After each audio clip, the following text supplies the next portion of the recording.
पिछली वीडियो में हमने सीखा कि किसी बच्चे के साथ पढ़ने के टेस्टिंग टूल का इस्तेमाल कैसे किया जा सकता है। अगर आप एक उस्ताद हैं या किसी बच्चों के ग्रुप के साथ काम कर रहे हैं तो आपको जांच किए गए उन तमाम बच्चों के पढ़ने के रिजल्ट को एक साथ देखना होगा। इस तरह आप न सिर्फ हर बच्चा कैसा पढ़ रहा है जान पाएंगे, बल्कि ये भी कि पूरा ग्रुप या क्लास कैसे मुजाहरा कर रही है।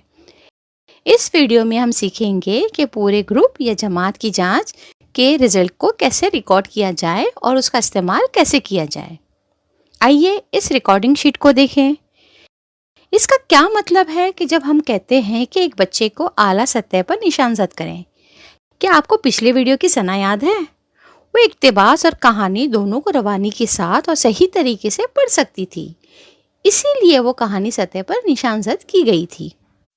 दूसरी तरफ कबीर, जिसने इक्तिबास तो पढ़ा था लेकिन कहानी नहीं पढ़ पाया था, इसलिए उसे इक्तिबास सतह पर निशानजद किया गया था। दूसरे बच्चों को भी इसी तरह से निशानजद किया जा सकता है। अब हम हर सतह पर बच्चों की तादाद को गिनते हैं। अब आपका समरी टेबल कुछ इस तरह से नजर आएगा।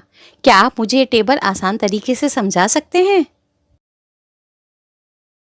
सना और अनम कहानी को आसानी से पढ़ सकते हैं, इसीलिए उनको कहानी सतह पर निशानजद किया गया है। कबीर हुरूफ, अल्फाज और इक्तिबास पढ़ सकता है लेकिन कहानी नहीं, इसीलिए वो इक्तिबास सतह पर है।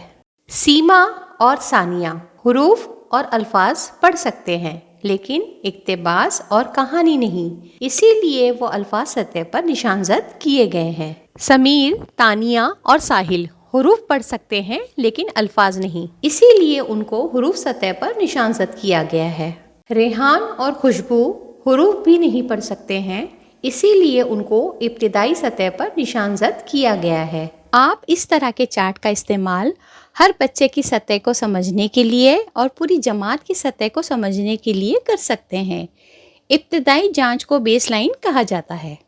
अब आपको हर बच्चे की सतह मालूम है, तो अब आपको ये सोचना होगा कि आप इन बच्चों की मदद कैसे करेंगे। क्या आप कुछ ऐसे तरीक़ाए तदरीस सोच सकते हैं जिससे हर बच्चा कहानी की सतह पर पहुंच जाए? अगर कबीर, सीमा और सानिया को पढ़ने की मशक करवाई जाए तो वो 5 से 10 दिनों में ही कहानी की सतह पर आसानी से पहुंच जाएंगे। रेहान और खुशबू जैसे बच्चों को हुरूफ को पहचानना, आसान अल्फाज बनाना और पढ़ना सिखाया जाना चाहिए।